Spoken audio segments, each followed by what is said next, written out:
welcome back into another episode of Indie B&B. Today, we are joined by Brett Fitzpatrick out of Houston with the band Win in May. It's not as hot right now in Houston as it would be in May, but Brett, how we doing today, man? Doing great. I mean, like you said, it's not a million degrees outside, so I really can't complain too much. I love it. I love it. Well, I mean, you come to us from the Texas scene. I mean, I guess we always like to start. How did this project come to be? Are you a child of a music school? Or are you came off the street street taught? Where'd all this music stuff start for you, Brett? I guess for me, like I do have a sports background, and that's just something that if you're hurt or in the gym working out, music was always kind of like there as like an outsource, positive outsource. And then, around when I was 17, I started getting to like, hey, why do I like certain songs? And then when we formed Win in May about, a little over a year ago now, when we announced the project, I've already been a part of several different projects and meeting a bunch of great people that know how to jam. And so now I'm here.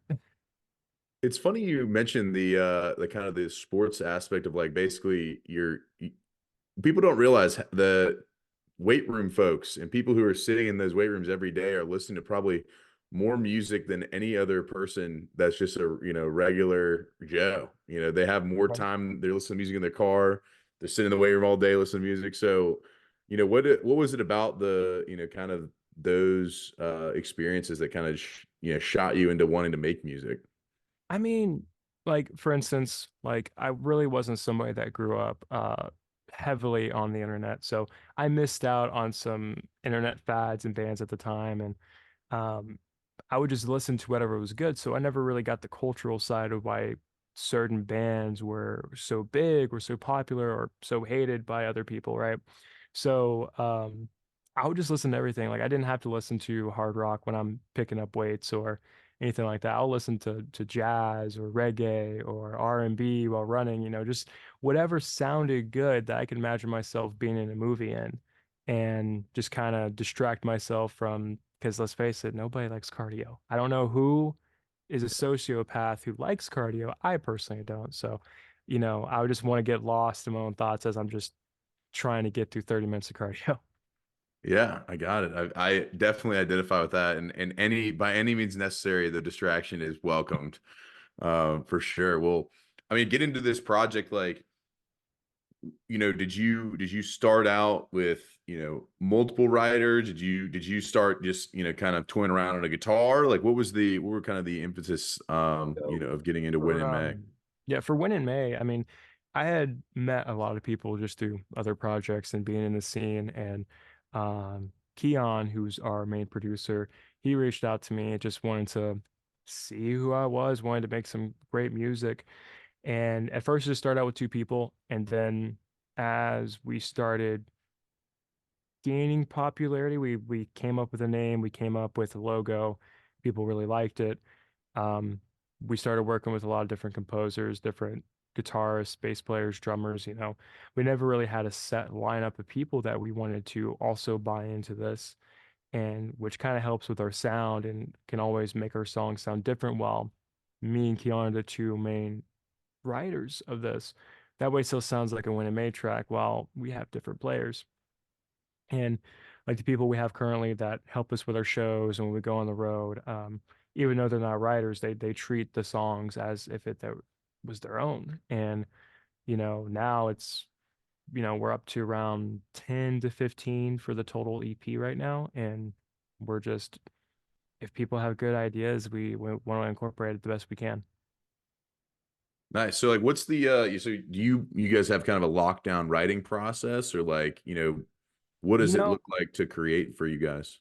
So a lot of times, I guess with a lot of musicians now, there's so much out there and we'll want to go in. Sometimes we have the lyrics first, sometimes we have a melody, sometimes we don't. We'll have maybe a collection of songs that we really love that are in the genre that are very similar. And then we'll also have a collection of songs that are in the same genre, but we don't like at all. and we will sit down, drive ourselves crazy, listening to like maybe these 10 or 15 songs. Why do we like it? What is it that they're doing that this artist did? And just trying to put our own spin on it. We don't go in with a dartboard. Sometimes you can just be like, oh, this song sounds super similar. And it's like, ah, what if we did that? And then we'll just try to gear the process. And, we want to be able to make an original product, obviously. If we can't do that, we don't really follow through with it. They're like this upcoming EP is only 5 songs. We think that's a great introduction, because we would really focus on quality in the writing rather than just let's put out a bunch of demos and hope people bite and then see what goes from there. We just want to act like we've been here already. Yeah, yeah, definitely. And speaking of your EP, you mentioned 5 songs. We've got a couple. You have a couple out right now. One of the ones that you've just recently released after the breakup.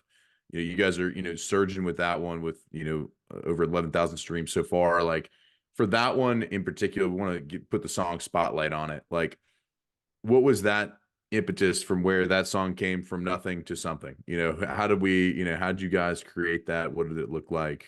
Give us the details there. I mean, I guess that song is very therapeutic for me. It's not about just one singular girl or anything like that. It's like a collection. It's a total synopsis of the Fitzpatrick dating catalog, right? Just random bits and pieces. Um, I had the melody kind of in my mind, and I didn't know if I wanted to have regular acoustic drums or if we wanted to have it be more trappy, as what some people have, gave us reviews on. But some people have said it's a rap, and to me, no, it's just R&B with a good flow. That's just it. We've had some blogs say it's emo rap or anything like that. It's like, no, like this is just R&B. Um, so we had the beat, and then I was coming up with the melody, and it's like I didn't want the song to be super rhymey because it does fall more into kind of rapping. And then we had our guitarist Matthias Lugwood. He's over in Norway right now, and he put his take, and he absolutely killed it on the guitar. And I mean, honestly, like that, what he made the track come to life. I'm not even going to take credit for it, but he made it come to life and made it just light years ahead of what it could have been. So it sounds like you guys have, I mean, a fair like process of like you're gonna come up with lyrics and come up with the general like overall baseline of it, and then you have your folks that are obviously in your sphere kind of bring in their take on. Do you send that stuff to them and then he comes back with the guitar, or is like what's the process there? So we will always kind of have a rough idea of where we want him to play, or anyone, for example, like, as I do play, I am nowhere near as talented as some of the other people that have dedicated their whole life to it. Um, so I'll definitely have the chords, BPM, and progression already written out and tell them like, here's your box. And if we have a guitar demo already made, like earlier today, we're already working towards other songs, and I've already had older demos that I had made. I'm like, hey, I know you're better than me. Please add your twist on it. And that really helps us not be just a pop star trying to make it all their one way. It's like, this is a band. Whether the band that I play with writes it or not, it still has that band feel. And that's something I've always Mhm. wanted. I don't want to be a pop star. I want to be the pretentious lead singer for a reason. So. I like it. I like it. You have a vision in that how you want to write things and going through that. So I mean, when what inspired, obviously you mentioned a bunch of different breakups and different, the full catalog, like anything in particular on that, in that front that really like was like, all right, like this inspired this lyric specifically, or, just overall, just like, hey, like I'm going to look at my dating life and I'm going to think about, how it makes me feel. And I'm going to come up with a song about it. Like, what was the kind of the question you asked yourself to get to that point? Yeah, no. So with this like song, it was very much just being a little bit older and realizing what I do is also not good. Takes two to break up, takes two to make up, takes two for everything, right? So it's definitely taking accountability, and like I'll definitely say with social media being as horribly toxic as it can be, you can stalk somebody without even leaving your house, right? So it's very much like internet stalking when I say I still see you in that dress used to wear with me, and I'm comparing pictures. I'm like, oh, that's the same one, or making sure the photos are still up. And I guess like I can say it's me realizing how silly it is, this whole like thing with social media and how people really look too far into it. Hmm. And it's just me kind of just trying to grow up a little bit. I mean, I know I have a lot more to go, and maybe in 10 years I'll still be trying to grow up. So it's just me just trying to take ownership of my own actions while, because I'm not really romanticizing the breakup. I am saying how horribly off I am and like, oh, I'm the one who messed it up. I'm the one who did this. So it's just kind of just taking ownership. That's good. I like that. I mean, I think that's a admirable place to be, coming from as far as just like, hey, like I need to, examine myself and figure out where I messed up, as well as, a lot of the breakup songs you hear today are more on the other side, where it's like, hey, I'm getting hosed, you're screwing me, and that's it. So I think that's a good take to kind of bring to the table. So, for you guys, kind of transitioned over to some live music, like what what are some of the things that you guys take from your writing sessions? Like when you're thinking about, all right, hey, here's what we're going to do for a live set. Like, do you think about how, like when you're writing the songs, like, all right, like, how are we going to do this live? Or is it more of like all right, we're going to write it, put it out. And then when we get to the live point, it's going to be like, hey, this is going to be an even different version of how we did it. Like, what's I guess, the transition from writing room to live set or concert? Yeah, our live shows are definitely we treat the music and streaming as an invitation of why you should come see us, and we want to put on a full show. Um, so like, yeah, we're always just like trying our best, like what would sound better live, whether that's tweaking a solo or swapping on an instrument, or we have a song that's going to be on the EP. It's called By Your Side that has a lot of different atmospheric sounds with piano, strings, harp, and just other textural things like slide guitar, and the main focuses are acoustic. So like we're gonna do stripped down versions of songs and stuff like that. It kind of just depends on the night and the venue as well. Um, because our show just isn't just like, you know, four or five guys up on stage playing their instruments. It's a stage play. It's like a cafe by day, bar by night, speakeasy schemes. You can see some of the furniture that's up on stage around me right now. And if you see like on the band's Instagram and stuff like that, you'll see a little bit of the bar and the chairs and the books and everything that just makes it kind of this stage play aspect. And we have a lot of fan interaction. So when people come, we want to do something different. We may be stuck smack dab middle between the greatest band to ever live and what's going to be the greatest band ever live, right? That's already going to be hard to compete. And when you're in a genre, in several different genres, there's only so much you can do to sound different. So we want to give you a visual thing you can also grab onto. And when we tell people, hey, we need a volunteer on stage, and you'll see in our last couple shows, we started incorporating that a little bit more. And our very last show that we just did, we had six or seven people already knowing the concept and bought bouquets and just throwing it on stage. And, for me, that fueled my ego. I mean, my head, I'm surprised fits in the screen right now. But, when we have the flowers and we have the fan interaction and we're able to just make you buy in. And then eventually, like, we have it breaks down, right? And then we just do the regular rock show. Like, we play the rest of our songs, thank everyone for coming out. And we even have like a fake fight on stage between the band, right? Because it's like I'm messing with everything, or like I don't know what's really going on. And, we've had to let some of the sound engineers know because they'll come up on stage like, hey, what's going on? Please, like, hey, what's going on? We're like, no, like, It's part of the sorry, deal. it's a bit. It's a bit. Don't tell anybody. But it immediately gets people's attention. And, in the indie scene, you don't know like who the next group is going to be on. You can't take that personally. But if you hear people fighting and you're in the bathroom or taking a smoke break, you might want to see what's going on a little bit more. And that's just a way for us to keep the crowd's attention. I like that. So, I mean, I got to know, some of these, fan interactions, like it can't be like you guys have to be able to improvise and kind of, roll with the punches there. Like, have there any been really challenging folks that have come up on there, or any volunteers that are like, man, I wish that guy would have not volunteered?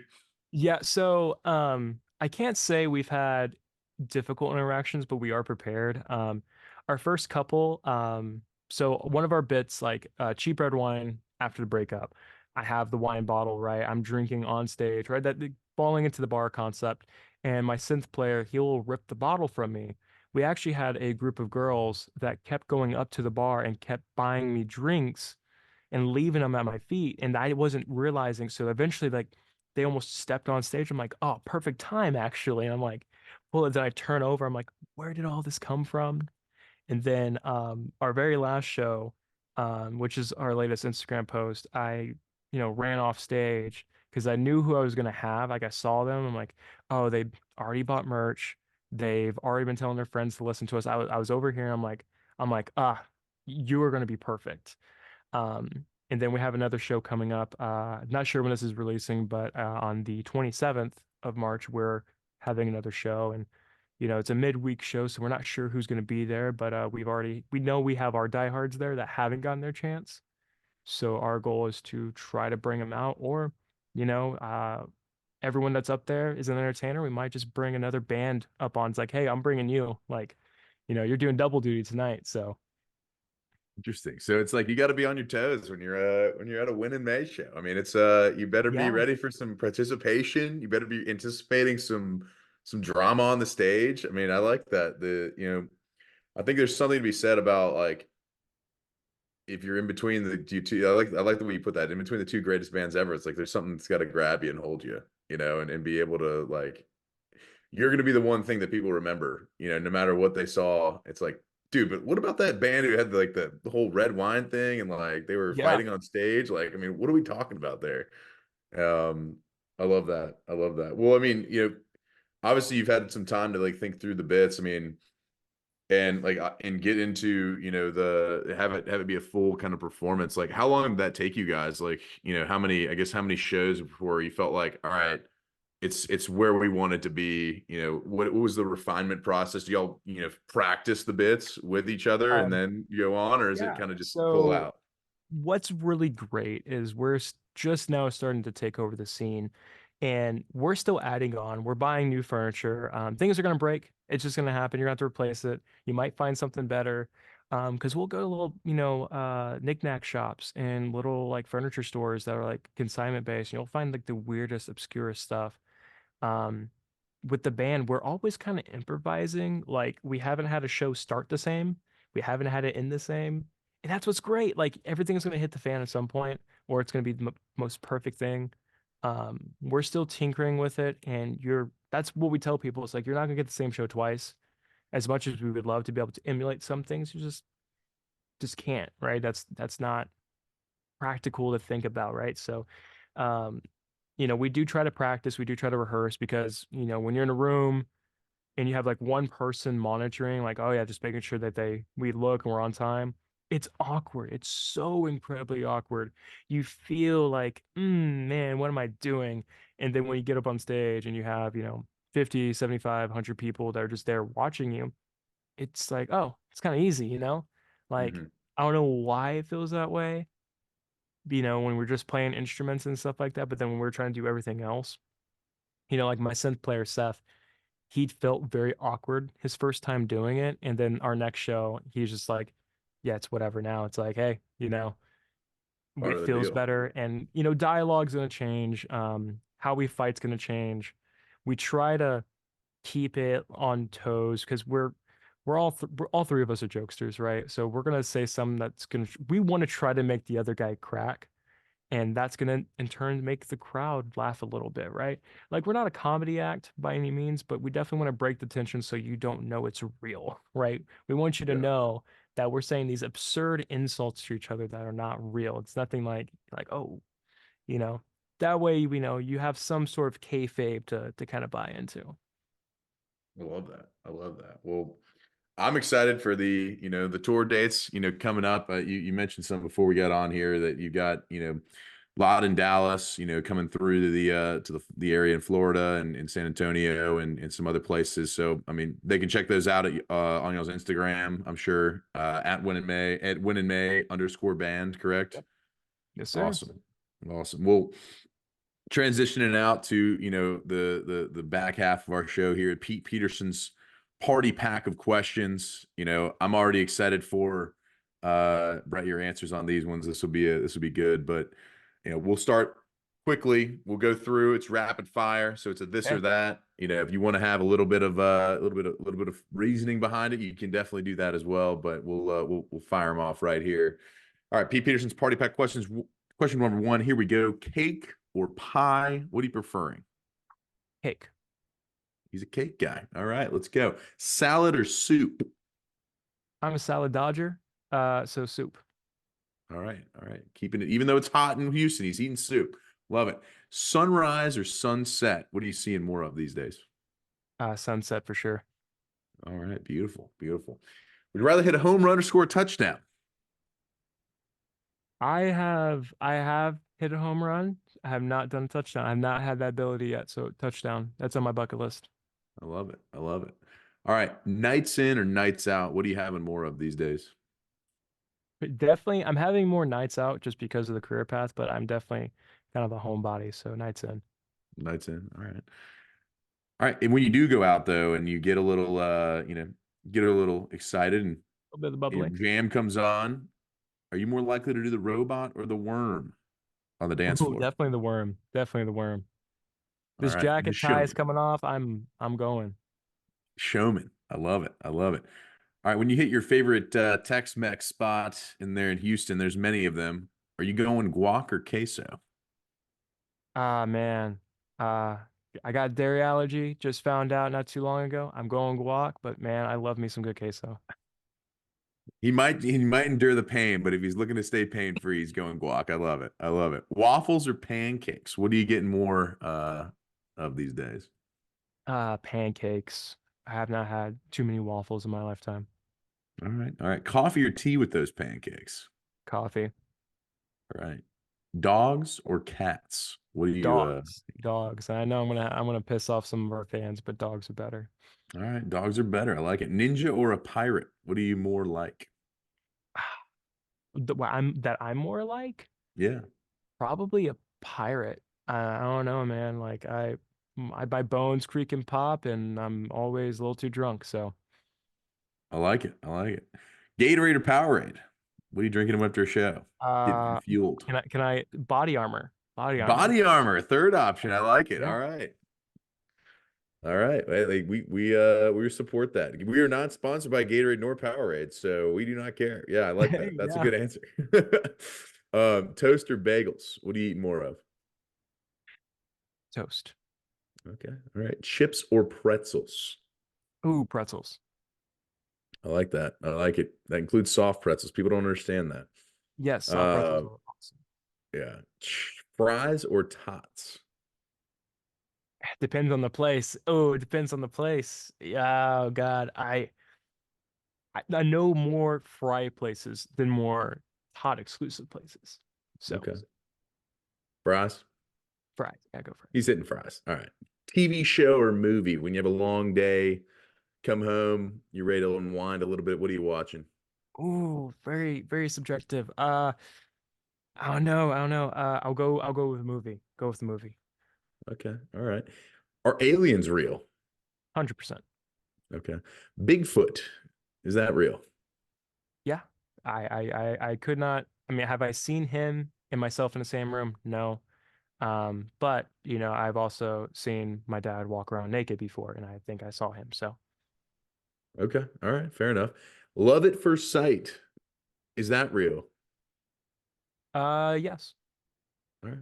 All right. Who is a couple of bands that we might not know that we ought to check out, and that we're going to tell them, hey, Brett from Win in May told us to check you out. Um,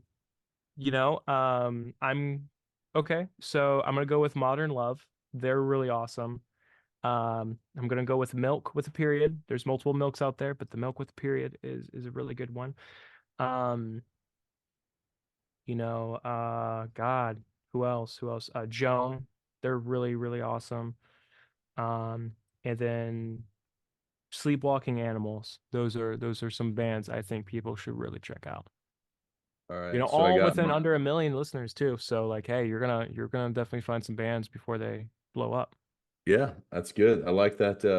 I like that. Keeping it on the hey, they're still up and coming. They're still in that phase. So Modern Love, Milk with the period. Yes. Joan, is that Joan? Yes. All right. And then Sleepwalking Animals. Animals. All right. I love it. I love it. Well, you've conquered Pete Peterson's party pack of questions. Brett, we appreciate you, hopping in here and spending some time with us here at the Indie B&B. Looking forward to, getting the Atlanta dates so we can come see you live and in person. If they are coming to a town near you, based on what he just told me, I would have bought my ticket already. So I think it's a no-brainer to go check out their show. Gonna have a lot of laughs, some awesome music, and is just overall an awesome experience. So, Brett, we appreciate you stopping in here. And anything else that you want to plug in for the folks out there? Yeah, we're currently almost done with the mix of our third single called Silhouette. It's going to be a modern rock song. I don't know, again, genres, there's too many names. But people have really been vibing with that one on stage. Again, there's a lot of unreleased music that we have. And then lastly, Lying About Silly Things is the title of our debut EP that's coming out at the end of May. Well, it's appropriate as the band is when in May. The EP comes out in May, and Exactly. I got it. we're excited about Lying About Silly Things. We'll be following along on the old streaming platforms, and we appreciate you guys and you giving the time to us tonight. So thank you so much, Brett. Thank you. Awesome.